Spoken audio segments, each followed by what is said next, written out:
O'quvchilar, sizga savol beraman. Kim savolning javobini biladigan bo'lsa, bir qadam oldinga yuradi. Kelishdikmi? Demak, boshlaymiz. Zahiriddin Muhammad Bobur g'azal va ruboiylar muallifimi?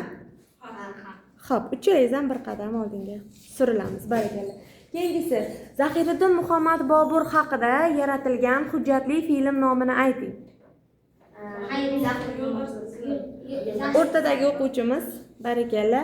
Demak, keyingi savolimiz, Zahiriddin Muhammad Bobur o'zining 12 yoshida taxtga o'tirganligini qaysi asarida yozib qoldirgan?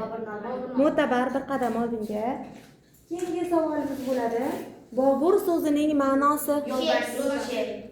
Bir qadam oldinga. Keyingisi, o'quvchilar, Zahiriddin Muhammad Bobur qayerda vafot etgan?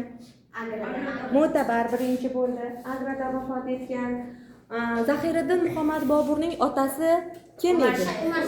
Mo'tabar, bir qadam. Umarshayx Mirzo edi. Bobur o'zining vasiyatiga ko'ra xoki Agradan qayerga o'tkazilgan?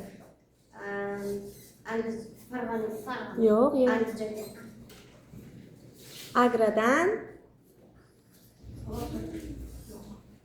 qayerga o'quvchilar? Kobulga ko'chirilgan edi.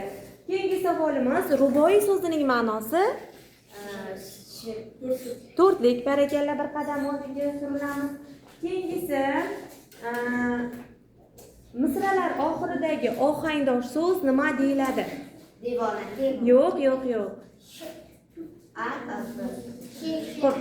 Nima o'shani nomi?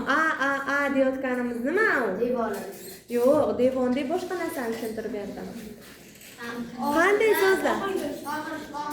Ohangdosh so'zlarimiz, ya'ni qof, ya deyiladi. O'rtadagi o'quvchimiz turib olamiz. Xo'p, barakalla, keyingisini men sizga ruboiy aytaman, siz mana shu ruboiyning menga qofiyasini topib berasiz. Kelishdikmi? Boshladik.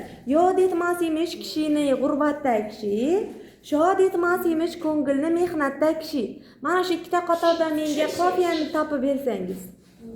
Yod etmas emish g'urbatda, yod mehnatda mo'tabar va biz mo'tabarni tabriklaymiz, barakalla. Qolgan o'quvchilarimizga ham